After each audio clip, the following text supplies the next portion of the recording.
워싱턴 포스트와 뉴요커 저널리스트로 명성이 있는 말콤 글래드웰이 그의 저서 아웃라이어에서 이와 같은 이야기를 했습니다. 한 사건을 보는 두 가지의 관점 차이가 있다고 그러는데 그 두 가지의 관점을 아주 재미있게 아리스토텔레스식 해법과 갈릴레오식 해법이라고 이야기를 했습니다. 그래서 한 사건을 보는 두 가지 관점에서 생각해 볼 때, 예를 들면 어떤 한 청년이 직장에서 일을 아주 참신하게 잘해요. 아주 근면하게 잘해요. 정직하게 잘해요. 자, 그거를 보는 두 가지 아리스토텔레스식 해법은 뭐냐면, 그 사람이 원래 착하기 때문에 그렇게 착하게 성실근면하게 일한다, 이렇게 해석할 수 있고요. 갈릴레오식 해법은 뭐냐면, 그 직장의 환경, 세팅이 그렇게 성실하게 일하지 않으면 안 되는 세팅이기 때문에 별로 착하지 않은 사람이지만 그럼에도 불구하고 그렇게 성실하게 근면하게 일을 했다, 이런 두 가지의 측면으로 본다는 겁니다. 그래서 참 흥미롭다 생각했는데, 한번 성령의 열매, 지금 우리가 계속해서 말씀을 살펴보고 있는 차원에서 생각해 보니까 아리스토텔레스식 해법이 맞을까, 갈릴레오식 해법이 맞을까 생각해 보니까 아리스토텔레스식 해법이 맞는 거예요. 여러분, 이 성령의 열매는 세팅이 그렇기 때문에 나 안에 없는데 그냥 나오는 그런 것이 아니라 성령의 열매로 내 안에 맺혀질 때 나올 수밖에 없는, 그래서 어떤 환경임에도 불구하고 한국에 있든지 미국에 있든지 집 안에 있든지 집 밖에 있든지 상관없이 그 열매는 나타날 수밖에 없는 인품, 인격으로 등장하게 된다는 것입니다. 자, 그런 의미에서 우리가 어느 상황에서도 한결같다라는 의미를 이야기할 수 있어요. 제가 대학 사역으로 사역을 시작했잖아요. 그때 한 대학생이 지금도 기억나는 게, 눈물을 흘리면서 상담을 요청했는데 그 내용은 이런 것입니다. 자기 아버지는 교회에서 직분자로 상당히 존경받는 분이래요. 믿음이 아주 출중한 분으로 인정받는 분이신데, 실은 그 아버지는 집에서는 안 그렇다는 거예요. 그러면서 자기 아버지는 거짓말쟁이라는 거예요. 교회 가면 존경을 받고 교회 가면 아주 제일 겸손한 자인 것 같은데 집에서는 엄마에게 못되게 굴고 자녀들에게 포악한 아빠라는 거예요. 그러면서 이거 어떻게 하면 좋겠냐고 울었던 그 자매의 얼굴이 지금도 삼삼합니다. 그래서 그런지요, 그럴 수 있구나, 사람이 집에서의 모습과 그리고 교회에서의 모습이 다를 수 있구나라는 생각을 해봤습니다. 여러분이 교회에서 보이는 모습과 가정 혹은 여러분이 나가 일하는 일터에서의 모습이 차이가 있다, 완전히 다르다면 그걸 뭐라고 이야기하냐면 진실성의 결여다. The lack of truthfulness, the lack of truthfulness라고 얘기할 수 있을 거예요. 근데 그거를, 그 진실성을 또 다른 영어로 표현한다면 lack of consistency, 꾸준함의 결여라고 얘기할 수 있어요. 처음부터 끝까지 한결같은 꾸준한 consistent한 꾸준함의 결여가 그의 진실성의 결여라고 이야기할 수 있습니다. 그래서 이 꾸준한 성품을 오늘 성경에서 이야기하는 양선이라고 이야기합니다. 이 양선이란 말은 실은 영어로 보시면은 goodness라고 되어 있어요. goodness. 그러니까 예를 들면 우리가 얘기할 때 this is good, 또 혹은 this car is good, this golf club is good 할 때 쓰는 그 good, 그거라고 할 수 있어요. 근데 여러분, 뭐 테니스 라켓이 good이다, 골프 클럽이 good이다, 혹은 이 자동차가 good이다 라고 하는 말은 기능이 좋다라는 걸 하는 뜻일 겁니다. 좋은 기계다. 그런데 이것을 사람에게 붙이면 그 의미가 조금 달라집니다. He is good. My boy is good. 어쩌면 이렇게도 쓸 수 있죠, 당연히. He is good at administration. 행정에 탁월하다. 그런 어떤 기능적인 면에서도 물론 사람에게도 쓸 수 있어요. 그런데 참 저 사람은 됐다, 믿을만하다 라는 차원에서 쓰는 He is good, 그 사람 참 좋다, 됐다 라고 할 때는 기능이 아니라 그걸 훨씬 넘어서 그의 인격, 인품을 얘기합니다. 어떤 인품이요? 한결같은 인품을 얘기할 때 쓰는 게 goodness, 양선이에요. 그러니까 여러분, 아까 제가 예를 든 환경에 따라 변하는 우리들의 모습, 항상 나의 한결같음이 없고 실은 나도 나의 어떤 모습이 진짜인지 모르는, 이걸 인격장애라고 그러는데, 환경에 따라 정신분열증 증세가 나타나는 것, 그런 인격장애가 우리에게 있어요. 그래서 나도 나를 몰라 해서 한결같지 않은 모습이라고 이야기할 수 있다면 그것은 성령의 열매 양선은 아닙니다. 실은 이것은 하나님의 성품이죠. 어제와 오늘과 내일이 한결같으시는 하나님의 성품, 그게 양선인데, 성령의 열매로 맺혀지는 것은 그리스도 안에서 하나님의 성품을 받는 자가 이 양선의 열매를 맺습니다.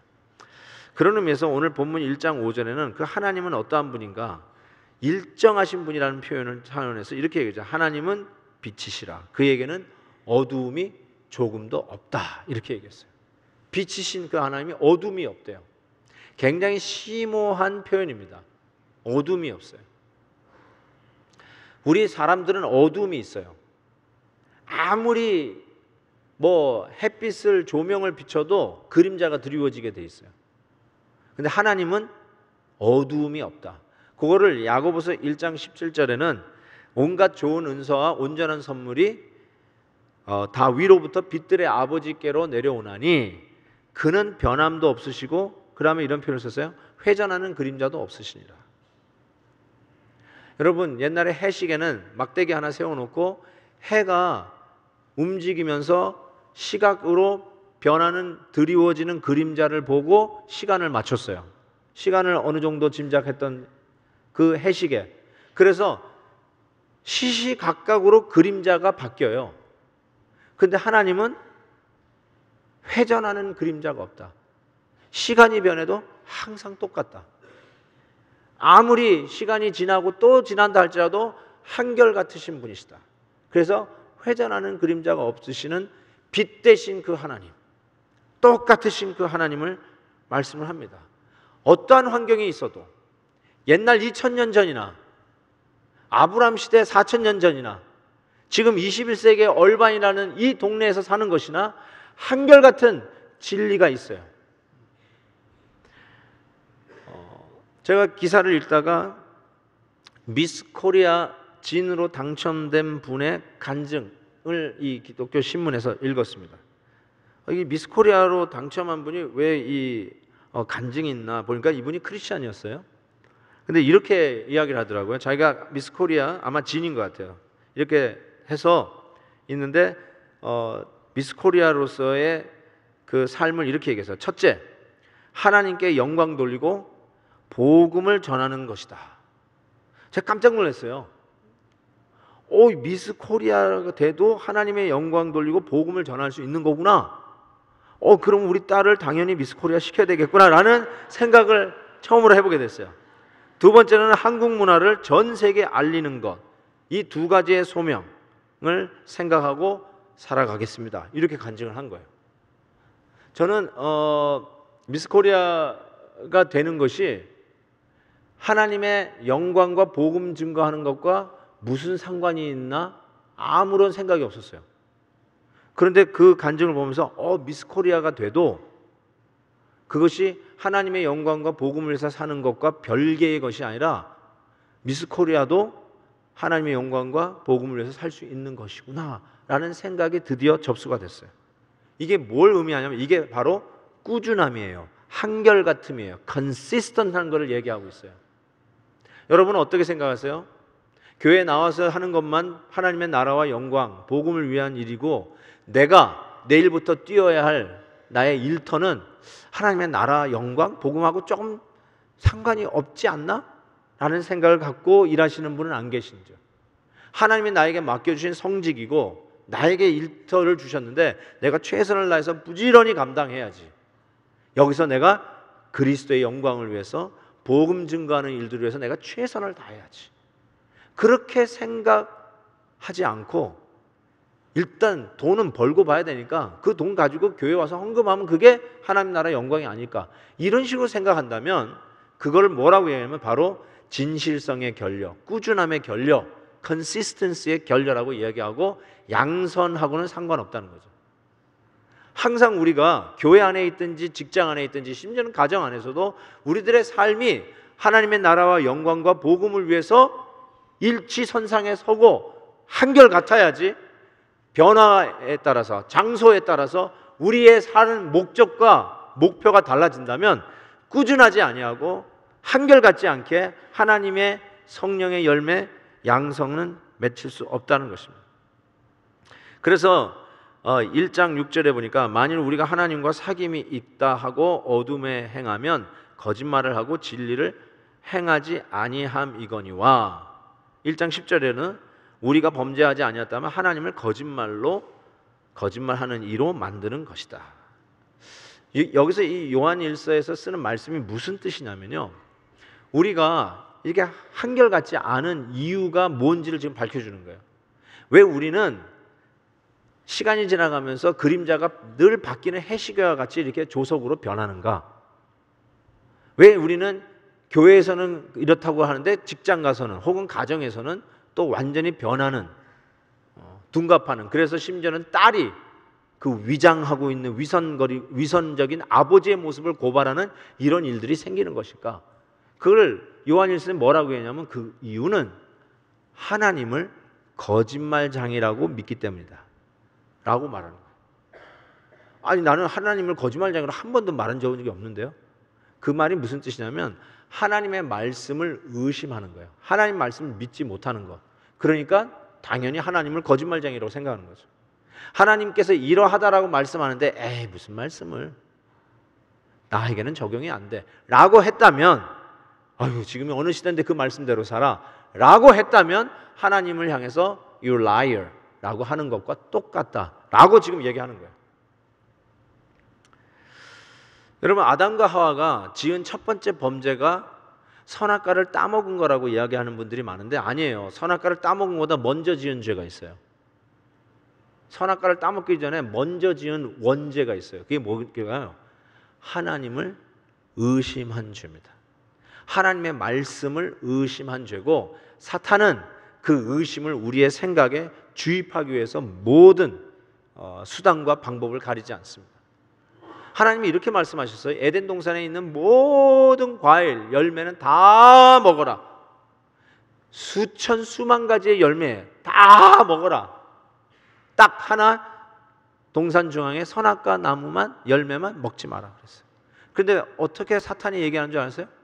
이게 굉장한 트위스트인데, 하나님께서 동산에 있는 열매는 다 먹지 말라 하더냐? 그러면서 의심을 쑥 집어넣어 주는 거예요. 먹으면 죽을까 하노라, 정령 죽으리라고 했는데 사탄이 이렇게 얘기하죠. 결코 죽지 아니하리라. 거짓말하죠. 그러면서 하나님이 하신 말씀에 의심을 우리에게 쑥 집어넣는데, 그 죄를 아담과 하와가 범한 후에 선악과를 따먹죠.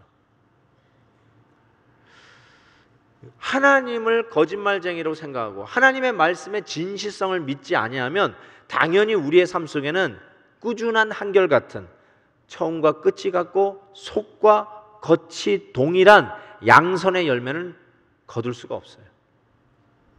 제가 최근에 인터넷 자료를 보다 보니까 대한민국의 부정부패 순위가 나왔더라고요. 이거 아마 매년마다 아마 체크하는 것이 아닌가 싶은데, 이번에 보니까 한 230개국 중에 부정부패 순위 대한민국이 36위로 나왔어요. 제법 그래도 상위 수준이네 라고 생각하다 가만히 보니까 이게 부정부패 순위예요. 그러니까 부정부패 순위 1등이라는 말은 제일 부패했다는 뜻 아니겠어요? 그러니까 230개국 중에 뒤에서부터 생각하면 이거 상당히 상위권에 있습니다. 상당히 부패한 나라라고 생각한다는 것이에요. 제가 한 몇 년 전에 봤을 때는 180개국 중에 우리나라 이 부패 순위가 20위였어요. 그러니까 나라가 더 많아졌으니까 별로 변하지 않았던 것 같아요. 제가 이걸 보면서 야, 어떻게 이 정도뿐이 안 될까? 그러면 세계의 경제 대국 10위권 안에 들어갔다는 말이 도대체 무슨 의미냐는 거예요. 인터넷 보급률이 세계 1등이라는 게 무슨 의미가 있냐는 거예요. 세계 수출 순위 제6이라는 것이 도대체 무슨 의미가 있으며, 축구 4강에 들어가는 것이 도대체 뭔 의미가 있으며, 설사 올림픽에서 금메달을 수주 딴다 할지라도, 그래서 탑 랭크 되는 나라가 혹 된다 할지라도 부정부패 순위가 36이라고 하는 이런 등수를 가지고 무슨 명함을 내놓고 자랑할 이유가 있겠냐는 것이죠. 여러분, 이렇게 썩었는데 쉽게 얘기하면 공부 잘하면 뭐 합니까? 부정부패 순위가 이 모양인데 돈 많이 벌어 부자 되면 뭐 합니까? 이렇게 타락하고 이렇게 부패하고 그냥 눈 감고 아웅하고 대충 성도들도, 하나님을 믿는 백성들도 악을 타협하면서 대충 그냥 시리게 냄새 나는 그거 그냥 눈 감고 가는 거라면, 우리 자녀들이 아이비리그의 대학을 간다고 그게 뭐가 그렇게 대수겠어요?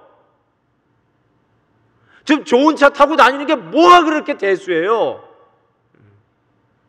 정말로 우리가 하나님 앞에서 정직하고 진실된 이 꾸준한 양선의 열매가, 이것이야말로 우리의 모든 것이 가치 있게 하는 가장 중요한 거 아닙니까?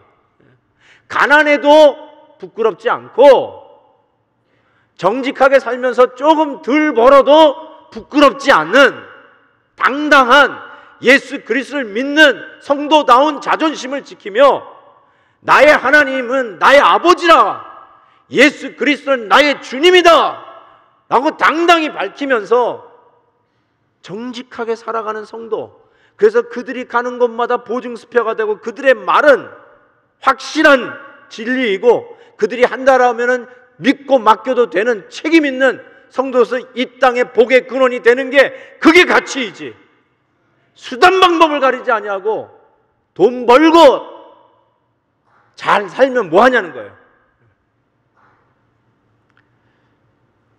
하나님께서 정말 우리에게 너무나도 귀한 것으로 허락하셨음에도 불구하고 우리 안에 드리워진 이 어두움은 계속하여 하나님을 신뢰하지 못하게 하고, 하나님을 심지어는 거짓말이라고 생각하는 이 불신앙의 표출로 한결같은 이 꾸준한 양선의 성령의 열매를 맺지 못하는 안타까움이 우리 안에 있지 않는가 싶어요. 교회에서는 믿는데 직장에 가면 도대체 이분이 예수 믿는 사람인지 아닌지 몰라요. 교회에서는 막 지부자로 앞에서 열심히 섬기는 것 같은데 직장에서는 비밀 요원으로 지내는 분들이 얼마나 많은지 몰라요. 저분이 누구냐, 정체가 뭐냐 도대체. 저는 그 직장 팔리시를 안어해야 된다고 생각해요. 그래서 막 자기의 어떤 그 계급이나 자기의 그런 위치로 자기 밑에 있는 사람에게 너 예수 안 믿고 교회 안 가면 너 잘러, 뭐 이런 식으로 전도하는 거는 저는 옳지 않다고 생각해요. 그거는 아닌 것 같아요. 그렇다고 해서 나의 나됨, 내가 예수 그리스도의 제자요, 나는 하나님을 믿는 거룩한 백성이라는 것을 당당하게 밝히지 못하는 비밀 요원으로 숨어 사는 것, 이거는 옳지 않다고 생각해요. 그건 신앙의 양심상 잘못됐다고 생각해요. 왜요? 성령의 열매 양선하고 상관없기 때문에. 꾸준하지 않아요. 한결같이 않아요. 교회에서 예수 믿는 성실한 성도라면 직장에서도 예수 믿는 성실한 근로자로, 성실한 직원으로, 성실한 보스로, 성실한 오너로 사셔야 돼요. 믿습니까? 정말 믿습니까?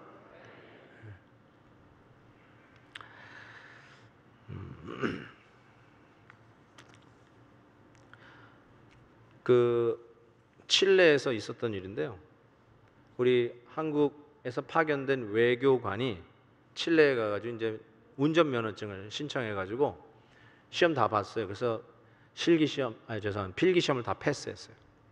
그리고 마지막에 이제 인터뷰가 있었대요. 인터뷰가 있는데 이것도 역시 기사에 나왔던 글인데, 이 면접관이, 칠레 면접관이 이 직업이 외교관인 걸 보고는 당신 술 마시냐고 물어봤대요.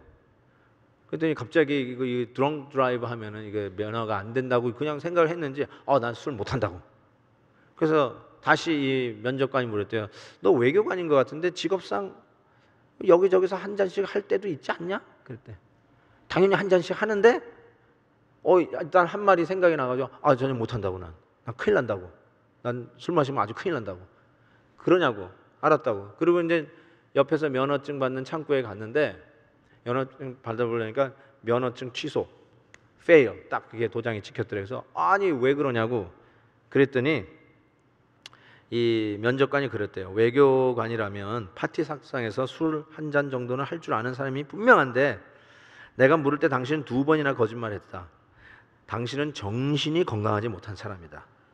당신 같은 사람은 교통법규를 위반하고도 교통순경에 면허증 달라 하면 위반한 적이 없다고 거짓말할 사람인데 내가 어찌 면허를 발급해 줄 수 있겠느냐?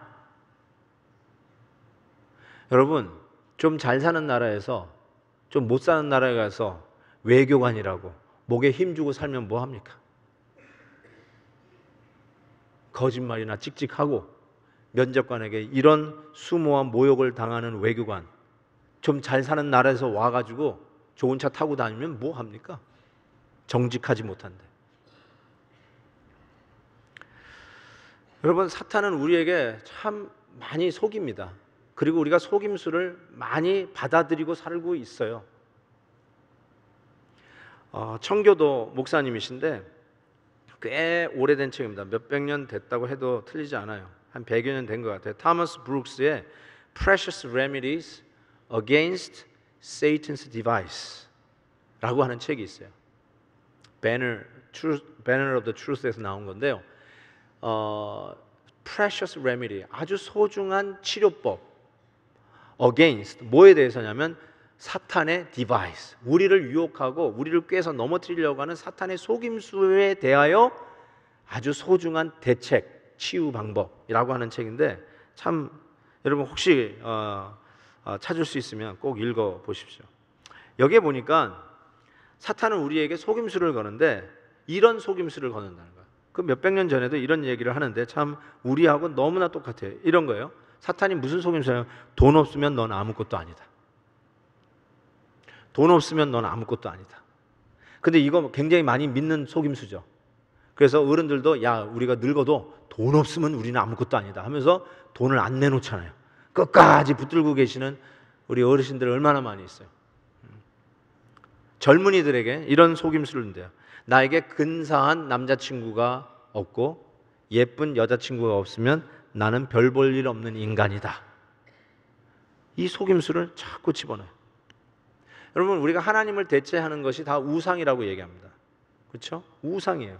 근데 우상은 뭐 뿔 달린 귀신의 모습이 아니에요. 아주 근사하고 아주 좋은 것들이 많아요.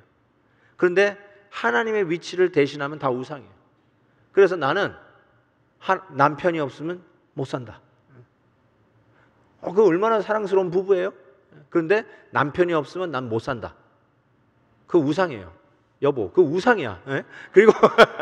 그리고 난 아내가 없으면 죽는다. 그것도 우상이에요. 나는 잘 나가는 아들이 없으면 못 살 것 같다. 나는 정말 아리따운 사랑스러운 딸이 없으면 나는 사는 의미가 없다. 나는 괜찮은 직장과 그리고 어울릴 수 있는, 주말마다 어울릴 수 있는 친구 그룹이 없으면 나는 외로워서 더 이상 못 산다. 이런 수많은 거짓말에 우리가 속아가지고 그것이 나의 삶에 사는 이유인 양 착각하게 한다는 것입니다. 그런 수많은 거짓말들이 계속 우리 안에 들어오는데 우리는 그거에 속고 사는 경우가 상당히 많습니다.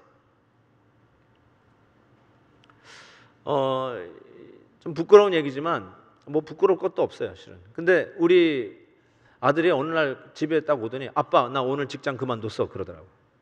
그래서 그만둘 거라고? 아니, 오늘 그만두고 왔다는 거야. 아니야, 잘 달리는 직장을 그만두고 오는 거예요. 요즘 애들이 이상해요. 예? 직장 잡기 힘든 이 한국에 어떻게 직장을 그만두고 오냐는 거예요. 그런가 보다 라고 생각했는데 이 아들이 계속 집에서 아무 일도 안 하고 그냥 계속 누웠다가 잤다가 일어났다가 밥만 먹는 걸 보니까 괜히 뭔가 좀 올라와요. 그래서 하는 말이, 야, 너 땅 파먹고 살래? 너 어떻게 대책이 없냐? 너 뭐하고 살래냐? 막 이런 생각이 막 올라오면서 막 공격하고 싶은 거예요. 아니, 아들이 참 힘들었구나. 그래도 부모님 집에 다시 찾아 기어들어온 거 참 이쁘게 생각하고, 그래 와라 이래야 되는데, 아니 너 뭐 먹고 살려고 그러냐? 이런 생각이 먼저 들어오는 거야. 너 이렇게 살아가지고 안 된다. 좀 쉴 수 있는데, 아주 젊으니까 앞으로 앞날이 창창하니까 좀 생각하다가 공부를 더 할 수도 있는 거고, 다른 직장도 또 찾을 수 있는 건데, 괜히 부모된 심정으로 좀 완전히 대책 없는 인간으로 하락하는 게 아닌가, 이게 완전 쓸모없는 인간이 되는 게 아닌가라는 생각에 자꾸 강박관념에 빠지더라고요. 제가 대학교 때 철학을 전공했어요. 우리 부모님한테는 제가 이런 소리를 한 번도 들은 적이 없는데, 저를 아낀다고 사랑한다고 하는 측근들이 제가 철학을 하고 있는 걸 보면서 이런 얘기를 자주 했어요. 너 철학해서 뭐 할래? 여러분은 그런 얘기 안 들어보실지 모르지만 저는 많이 들었습니다. 너 철학해서 뭐 할래? 뭐 하긴, 나는 앞으로 또 목회를 하기 위해서 신학을 갈 테니까.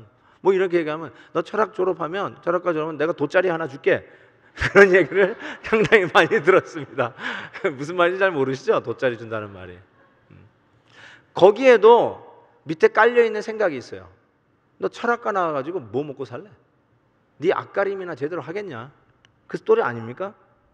좀 우리 부모된 입장에서 한편 이해가 돼요. 그래도 뭐 프리맷을 한다든지 치대를 간다든지 약대를 간다든지 공대를 간다든지, 그래서 졸업하면 구체적으로 직장과 연결되어서 앞가림하고 자기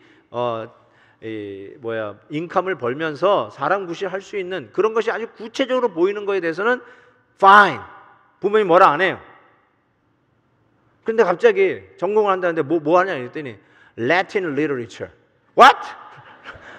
아니 라틴 문학을 해서 뭐 하게? 너 뭐 먹고 살래? 그 생각부터 나지 않아요? Mom, this is very important. Latin literature. I don't care. 그러면서 너 의대 안 가지면 너 안 가. 너 학비도 안 되죠. 이렇게 얘기할 때가 얼마나 많이 있어요. 그러니까 우리 부모님도 뭔가 속고 있는 거예요. 꼭 구체적으로 직장이 보장된 것만 공부해야 괜찮지, 뭐 철학을 공부하든지 라틴 문학을 공부하든지, 야 그거 가지고 너 어떻게 살래? 라는 생각이 먼저 드는 건 어쩌면 저와 여러분도 속고 있어요. 사탄이 우리에게 넣어준 속임수에 이미 속아 넘어갔어요. 우리의 가치관이 이미 바뀌어 있어요. 그래서 요즘 다들 공대 나가지 문과 쪽으로 안 간대잖아요. 정신세계가 빈곤해지는 거 아니에요?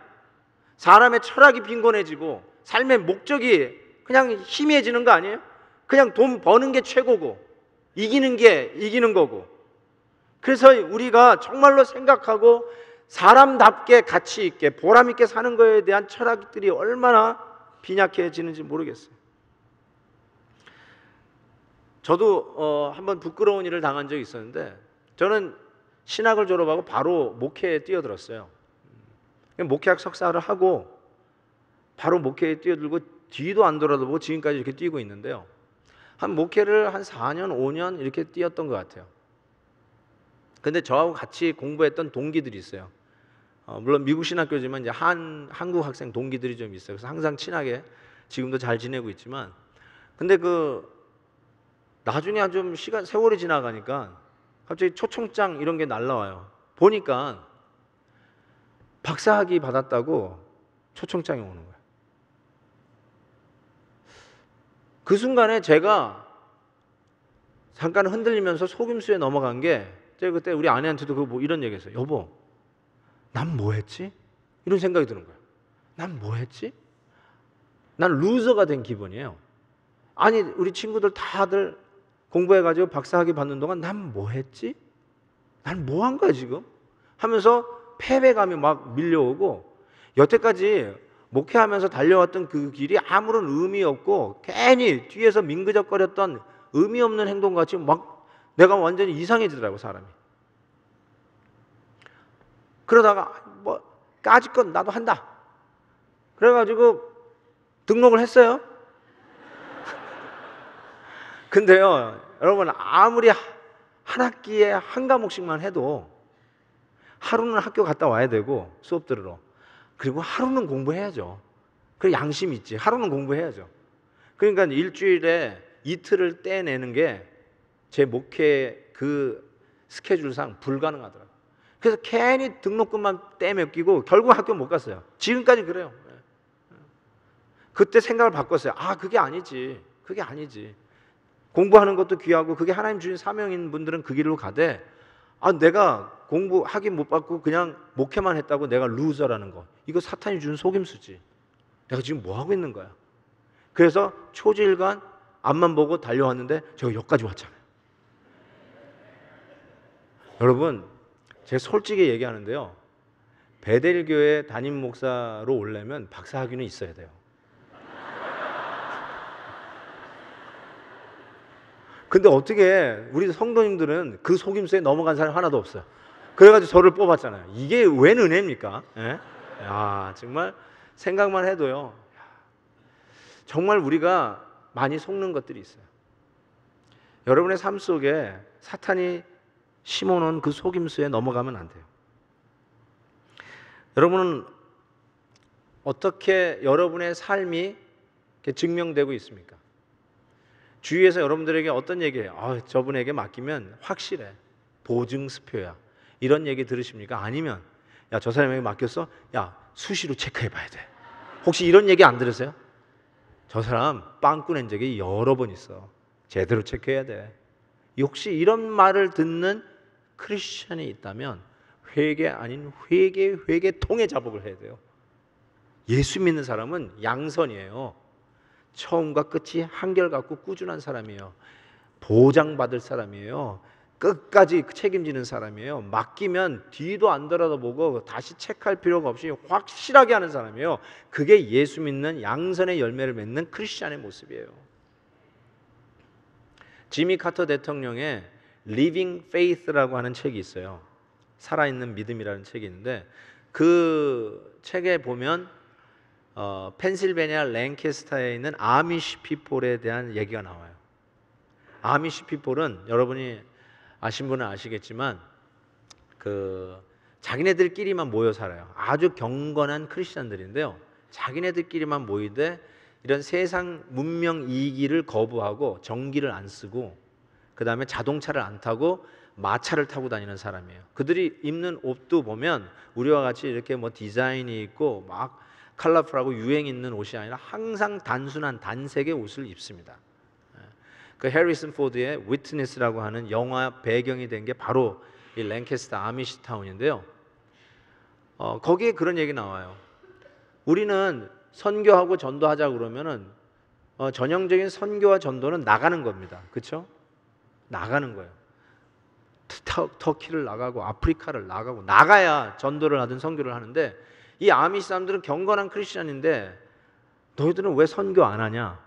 왜 전도 안 하냐? 어떻게 그렇게 모여 살면서 너희들끼리 사는데 밖에 세상에 이 복음을 전할 수 있느냐? 라고 질문을 했더니 이 랭캐스터 아미시 사람들이 뭐라고 얘기하냐면, 우리는 나갈 필요가 없다. 왜냐하면 우리가 하나님의 말씀대로 살면 일편단심, 오직 하나님만을 위해서 살면, 그래서 옷도 단색으로 입고 주님을 향한 이 믿음을 지켜가면 세상이 우리를 구경하러 온다.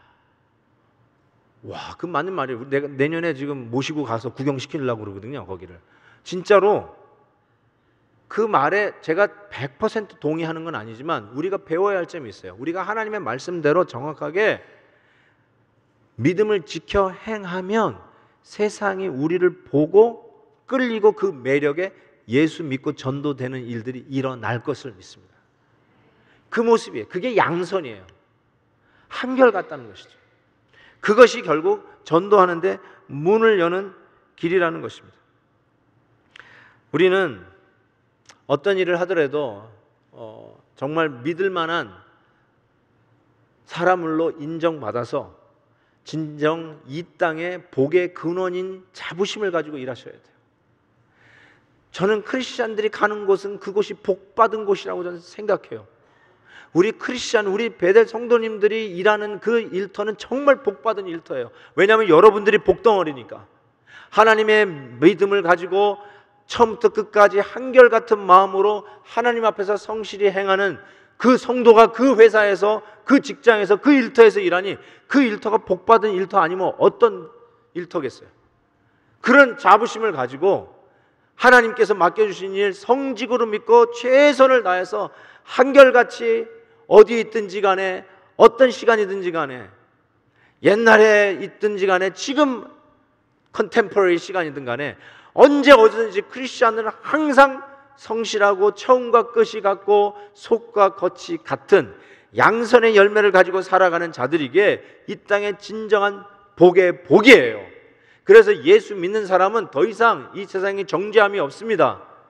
예수 그리스도의 성령의 능력 안에서 이 사망의 법에서 우리를 해방한 우리 성도들은 더 이상 저주의 대상이 아니라 축복의 대상이요, 복의 근원이요, 이 사회와 우리의 일터와 우리의 가정이 우리 크리스찬들로 말미암아 복받은 현장이 될 것을 믿습니다. 여러분, 이런 당대함을 가지고 우리의 삶 속에서 사셔야 돼요. 어떻게 믿을 수 있냐고요? 여러분, 하나님을 믿지 못하면 사람 못 믿어요. 하나님을 거짓말쟁이라고 생각하고 하나님의 하신 말씀을 믿지 못하는데 누구를 믿습니까? 하나님도 못 믿는 자가 피를 나누는 형제라고 믿습니까? 부모라고 믿습니까? 중마고도 의심하고 배반하는 이 참 끔찍하고 별로 발갑지 않는 이 세상 속에서 누구를 믿으면서 살 수 있습니까? 하나님의 말씀을 믿는 것 외에는 우리 주위의 형제들을 믿는 다른 방법이 없어요. 그래서 오늘 말씀 속에서 요한복음 같은 경우에서 그렇게 얘기하지 않습니까? 요한복음 2장 보면은 유대인들이 예수님께 말하기를 내가 이런 일을 행하는데 무슨 표적을 우리 보이냐? 나 못 믿겠다. 표적을 보이라. 그랬더니 예수님께서 이 성전을 헐라 내가 사흘 동안에 일으키리라. 유대인이 얘기해요. 이 성전 46년 걸렸다 세우는데. 근데 어떻게 3일 동안에 일으키느냐라고 했을 때 예수는 성전된 자기 육체를 가리켜 말씀하신 것이라. 십자가를 얘기하는 거예요. 성전을 헐라는 것이 십자가를 얘기하는 거예요. 십자가에서 죽으시겠다는 거예요. 죽은 자 가운데서 살아나신 후에야 제자들이 이 말씀하신 것을 기억하고 성경과 예수께서 하신 말씀을 믿었더라. 믿지 않는 이 세상에, 하나님의 말씀도 의심하는 이 세상에 주님께서 하신 말이 이 성전을 헐라. 당신의 육체를 생각하면서 하신 말씀, 십자가에 나를 못 박아라. 못 믿겠느냐? 내 목숨 걸마. 내가 너를 위하여 너의 모든 죄를 대신 담당하여 십자가 지시겠다는 약속의 말씀 그대로, 이미 구약시대에서부터 계속하여 하나님의 약속을 지키시겠다는 약속의 말씀 그대로 6월절에 어린 양으로 오셔서 저와 여러분의 죄를 담당하여 드디어 그 하나님 아버지께서 당신의 아들 독생자를 십자가에 못 박기까지 I did it as I said. 내가 말한 대로 나는 했다. 못 믿느냐? 나는 했다. 십자가에 내 아들을 못 박았다. 보고 믿으라는 거예요.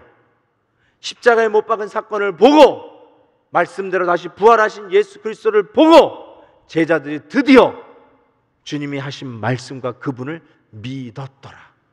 여러분, 이것이 드디어 우리가 서로를 신뢰하고 함께 꾸준히 나갈 수 있는 원동력이요 모티베이션이요 동기부여예요. 그것이 성도들이 이 땅에서 정말 복의 근원으로 즐겁고 재밌고 행복하게 사는 비결이에요. 예수께서 십자가를 바라다 보는 것이에요. 넘어지고 의심되고 환경에 따라 요령 피우고 기회주의가 되고 싶고 내가 아닌 나의 모습으로 또 둔갑하는 이 괴물이 되어가는 나의 모습, 이 유혹 속에서 어떻게 다시 항상 양선 꾸준한 모습을 지켜갈 수 있느냐? 십자가에 못 박힌 예수 그리스도를 바라보는 거예요. 야, 하나님의 약속을 지키셨다. 당신의 말씀은 진실이다. 그게 진리이다. 변하지 않냐고 약속을 지키신 하나님을 내가 믿는다. 그러면 다시 우리는 꾸준하게 한결같은 그 길을 갈 수 있다고 믿습니다. 그게 믿음이에요. 헨리 나우엔의 우리의 가장 위대한 선물이라고 하는 책이 있어요. 거기에 보면 서커스 고개사, 공중 고개사의 이야기가 나오는데, 여러분 그 서커스 보신 분은 알겠지만 이쪽에서 그네가 왔다 갔다 하고 이쪽 다른 편에서도 그네가 왔다 갔다 하고, 거기에 매달려 있는 공중 고개사가 사람 안을 잡고 흔들다가 이쪽에서 흔들고 있는 사람에게 훅 사람을 던져요. 그럼 이쪽에서 그 사람을 턱 잡아가지고 저쪽으로 딱 안전하게 보내는 이 서커스. 제가 무슨 말 하는지 아시겠죠? 오케이. 근데 이쪽에서 이렇게 흔들 사람을 잡아가지고 흔들가다가 이렇게 휙 던지잖아요. 좀 스릴 있게 하면 밑에 있는 그물망 다 거두면 돼요. 그래서 떨어지면 죽는 거예요. 아주 모든 관객들이 아주 초긴장하고 아주 스릴 있게 구경을 하게 되죠. 원래 그렇게 하면 안 되겠지만 좌우지간 그런 상황에서 흔들하다가 휙 던지면 이제 조금 그냥만 하는 게 아니라 막 위에서 한 바퀴 돌고 두 바퀴 돌고 막 이러면서 이쪽에 사람이 싹 왔다가 그 사람을 턱 잡아가지고 탁 넘기는데 와, 스릴 있죠. 스릴 있어. 근데요, 저는 이 사람이 빙 돌다가 저쪽에서 흔들거리는 사람을 턱 잡고 그냥 가는 건 줄 알았더니 그 책에 그렇게 돼 있지 않더라고요. 실은 이 공중에서 이게 탁 빙빙 도는 사람은 원래 이렇게 해야 된대요. 난 죽었어 하고 이렇게 있어야 된대요. 죽었어 하고 있으면은 이쪽에서 왔다 갔다 하는 사람이 그걸 탁 잡아가지고 일로 옮긴다는 거예요. 근데 이쪽에서 휙 던져가지고 고개를 부리다가 뭐 한 바퀴 두 바퀴 돌다가 저쪽에서 잡으려고 하는 사람, 저 친구 지난번에 누구 하나 떨어뜨렸는데 뭐 이런 의심이 들어오고, 저 친구 오늘 몸이 안 좋아 보이는데 나를 잡다가 제대로 못 잡고 놓치는 거 아니야? 뭐 이런 생각이 들면 불안해가지고 자기가 돌다가 지가 잡으려고 그런대요. 지가 잡으려고 그러면 놓쳐서 떨어진다는 거예요.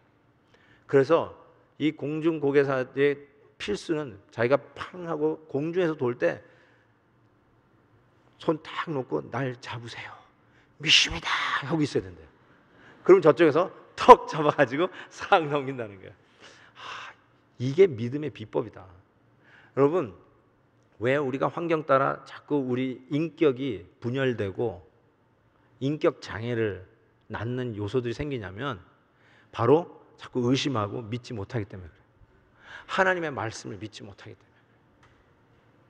바로 그 공중 고개사보다도 더 큰 믿음을 우리에게 있는데 그 하나님의 말씀을 믿고 주여 붙잡아 주옵소서 딱 믿으면 하나님이 턱 잡아가지고 이렇게 해가지고 안전한 지역으로 옮기시는, 그 하나님이 우리를 지키고 보호하시는 그 묘미를 알아야 된다는 거예요.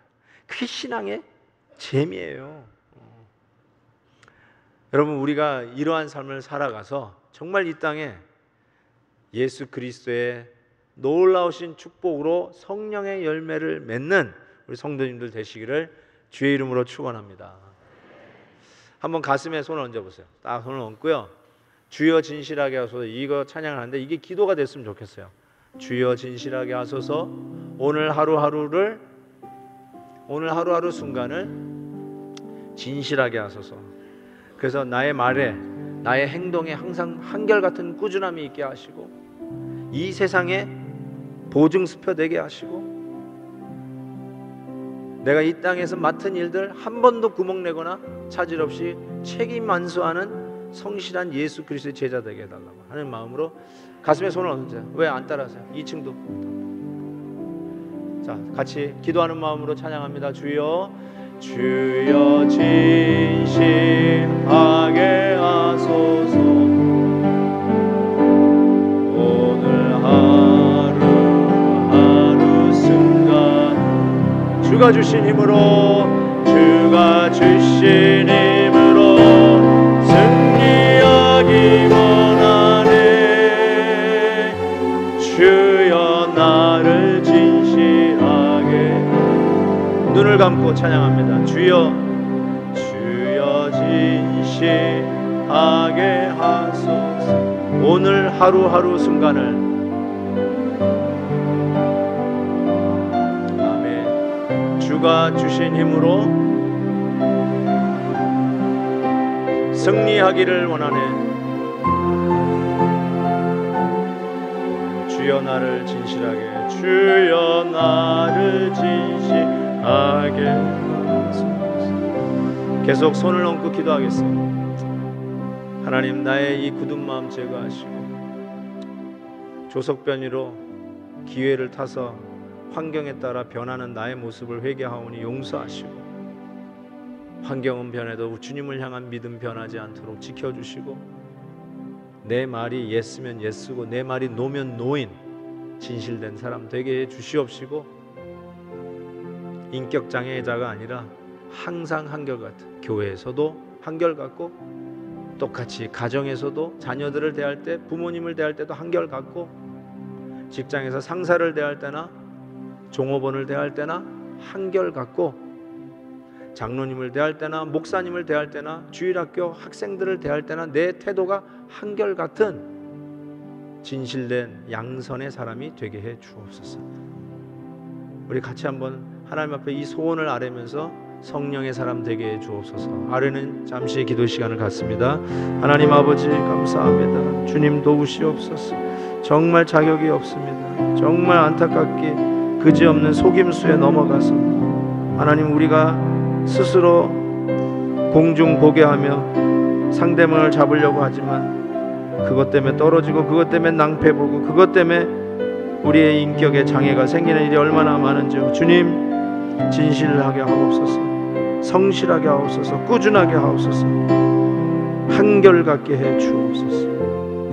하나님 아버지 감사합니다. 오늘도 말씀으로 도전해 주시니 진심으로 감사합니다. 한결같게 해 주세요. 처음과 끝이 동일하고 내 속과 겉이 동일한 사람 되게 해 주옵소서. 성령의 사람, 믿음의 사람, 십자가를 바라다 보며 다시 약속대로 그 약속의 말씀을 성실하게 이행하시는 그 하나님 믿고, 우리도 믿고 주위의 사람들을 격려하며 가는 양선의 사람 되게 해 주옵소서. 예수님의 이름으로 기도하옵나이다. 아멘.